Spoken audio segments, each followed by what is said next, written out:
YouTube, my name is Mesa Sean, and welcome back to another Destiny 2 video. Alright folks, strap in. This one's going to be a jam-packed one with some cool secrets and things that you definitely do not know about because, well, one, the Hawkmoon Perk was accidentally leaked by good old who? Well, PlayStation. Yeah, they put up a video where we get to see what the actual new perk is for Hawkmoon. Also, it looks like the Veil or the Darkness will be coming to the Cosmodrome at some point. Yeah, someone found something which I'm going to show you later on in the video that is pretty crazy. And also, we get a new armor reveal for the Dawning and tons more. So strap in, hit that like button if you enjoy the video, subscribe if you're not a subscriber, leave me a comment, that does help out the video, and also if you want to join an awesome Destiny 2 community, become a channel member and join the Mesa Army community over on Discord and join our Mesa Army clan. Alright, let's get into the news, folks. Let's go over the meat and potatoes from the This Week at Bungie on Thursday. Sorry for no video that night. I was on the Destiny Community podcast. Make sure you check them out. Link will be in the description, but I did not have time to make the video. So we'll burn through it and I'll give you the meat and potatoes. And there's going to be one more This Week at Bungie, which will be next week, and then they're going on vacation and we probably won't hear from them until January. Let's talk about the day one raid stats, and this is causing a lot of controversy in the Destiny community, especially Glad. I know Glad got a lot of hell for a tweet he made, but let's just look at the stats, right? So, unique raid clears for Last Wish was only 4. A Garden of Salvation, 551. Deep Stone Crypt, 29,814 day one clears. You got that emblem. You worked for it. I did not. My fire team and I, even though we burned through the raid now, yeah, we tapped out during encounter number 2. We kept getting them down to like a sliver of health, and then before you know it, it was 7 in the morning the next day, and we said, forget it. We'll come back after contest mode is over, and yeah, we burned through it. Love this raid, and let me know in the comment section if you want to see me start streaming it next week at nighttime. How many of you monsters out there in the comment section? Let me know. Did you get a day one clear, or did you not get a day one clear? Anyway, launch plus 10-day stats were, well, for Last Wish was 3,555, a Garden of Salvation about 30,000, Deep Stone Crypt 258,000. So, I mean, a lot of people are saying that Deep Stone Crypt is maybe too easy. I don't know. You let me know in the comment section what you think if you've done it and what you think of the raid. I personally think it's the most fun raid they've brought into Destiny 2. I've always said that Garden of Salvation was my favorite raid up until Deep Stone Crypt. The reason being is that Garden and Deep Stone Crypt, and I know, look, I'm the only person that does not like Last Wish. The reason why I say that Deep Stone Crypt and Garden are my favorite is because they capture the trifecta, okay? They capture fun, a little bit of mechanics, and also action. Whereas I feel like some of the other ones, they're just too long, too many mechanics, just too much time going between encounters. I like how Garden, Deep Stone Crypt, they're like to the point. The loot in Deep Stone Crypt is the best loot we've ever had. In terms of raid gear, weapons and armor. Garden 2, I think, has great weapons and armor, but Deep Stone Crypt just kind of takes it to a next level, especially with the cash system that you use at the end. In terms of total player hours, Last Wish, 2.1 million, Garden, 2.8 million, Deep Stone Crypt, 7.1 million. Man, that's a lot of player hours. Total kills, 338 million for Last Wish, 446 for Garden of Salvation, 1.1 billion for Deep Stone Crypt. So clearly they're going down the right track with making raids, I think, and I hope they continue down this path. In terms of us dying, total deaths, 32 million for Last Wish, 42 million for Garden, and 85 million for Deep Stone Crypt. Next up, we've got the Bungie Game to Give Lightkeepers Charity Initiative, which I will link in the description. If you'd like to make a donation, I highly encourage you to do so. But they have milestones as they reach certain milestones. That's redundant right there, Sean. The first milestone, we got to see the Titan Dawning ornament set. Let me know what you think in the comment section. I think it looks okay. Not really filling the horns up on top. Then we get a look at the Warlock ornament set, which I think looks cool. I still just prefer the Year 1 Dawning armor set the best. For me, I don't know. That's my personal favorite. When they reach 750,000, they're going to reveal the Hunter. And then when they reach 1 million, their goal is 2 million, by the way. When they reach 1 million, the Dawning 2020 Legendary Reward Preview is going to hit. And then every 100,000K after that, after reaching 1 million, they're going to have some guest lore reading. Next up, Iron Banner is coming back next week. And once again, are you going to play it? There's really no reason for me to play it unless I want this scout rifle or this hand cannon. I made a full video on what you need to do in the quest line, as it did leak last week. So if you want to check that video out, it will be annotated on screen and in the end card. But I'm not playing for power anymore. I'm pretty much getting 1259s, and I got my first 1260 already. So what's really the incentive? Do I really care about the hand cannon and the scout rifle? They do have some decent rolls in it, I will say that. Check out that video.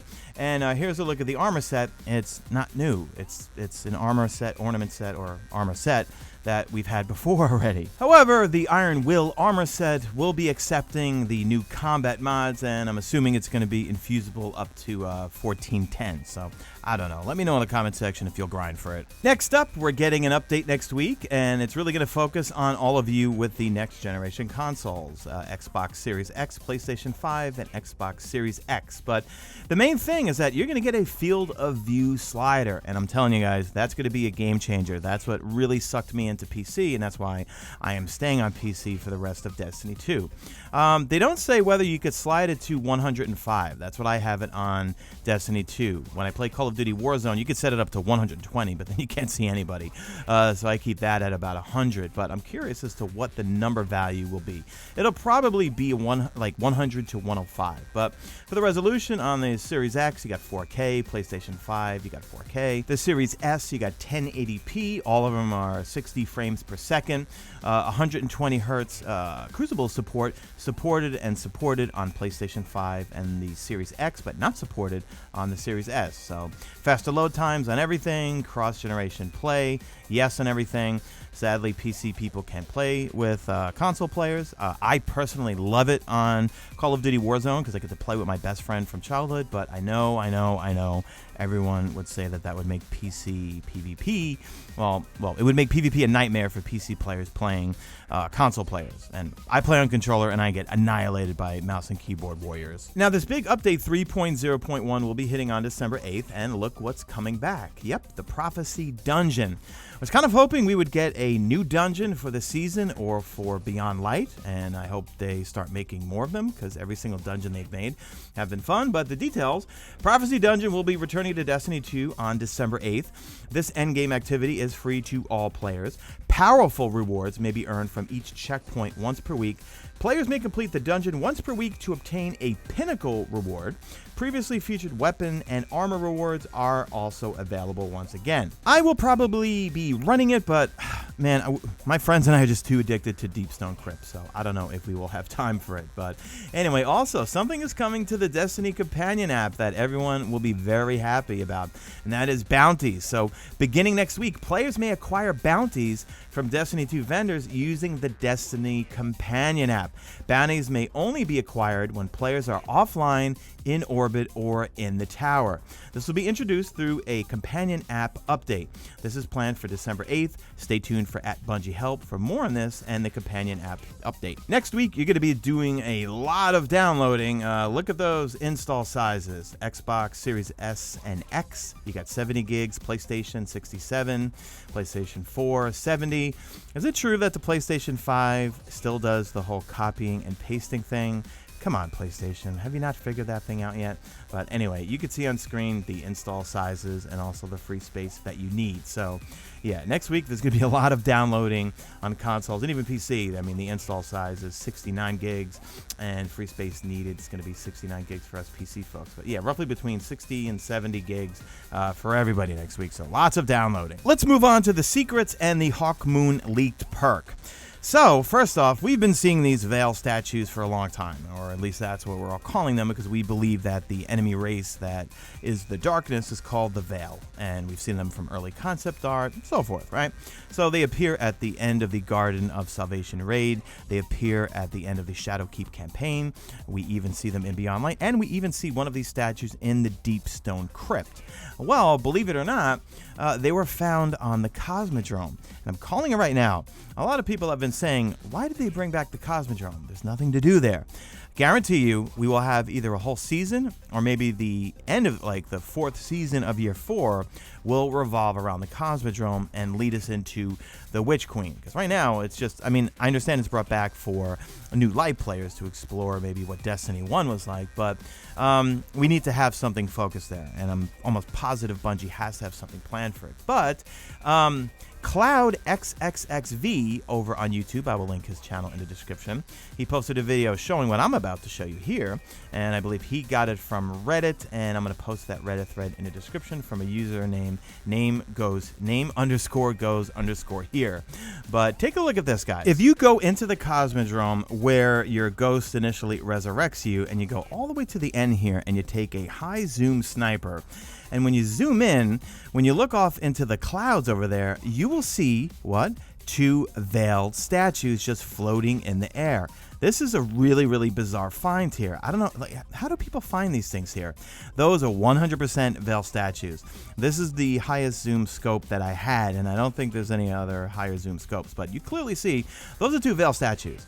And I don't think this is a glitch. I think that's done on purpose, and I think something is going to happen on the Cosmodrome with the darkness and the veil. It's kind of like how the Wrathborn Hunt things, they were in the game as soon as Beyond Light hit, they just were not activated yet. So we'll have to see what's going to happen on the Cosmodrome. What's your speculation in the comment section? Is this a glitch? Is it just something? Come on, guys. Look, that can't be. That has to be there on purpose. In Destiny 1, Hawkmoon had luck in the chamber. One random bullet in the magazine would cause a considerable amount of bonus damage, and then it had the exotic perk holding aces. 2 more random bullets in your magazine would deal considerable bonus damage. So you had 3 potential shots of doing some serious damage, and that's why it made it so much fun in the Crucible and even in PvE. And that's why we thought, well, I think this is a one-tap right here. It might be because look at the perk. Paracausal shot. Final round deals bonus damage. And I think that's it, guys. Sony put this little trailer out where they show it. It's literally like 27 seconds, okay? They put it out, and it was quickly taken down and then re-uploaded. I was able to get it really quickly as soon as it hit, and then I think PlayStation released it too early by accident. But that's the perk, and I think that's the only perk. But hopefully it's a good hand cannon overall. Has the same fire rate, has the same impact and damage, and sounds the same. I always said that Hawkmoon was the best sounding hand cannon in the game, and yeah, what do you guys think? Is it a buzzkill? Or did you want it to come back with holding aces, having 3 rounds in your magazine that would do some serious damage? I'm fine with it, I guess. If it's a fun, good-looking hand cannon that sounds the same as Destiny 1, I'm okay with it. Just please, Bungie, do not change the sound. That's it, guys. Leave me a hashtag made it to the end if you did make it to the end. And do me a favor, drop a like in this video only if you see fit. Follow me on Twitter at Mesa Sean. Check out my stream. Usually know it's on YouTube, and that's it. I am out of here like Vladimir.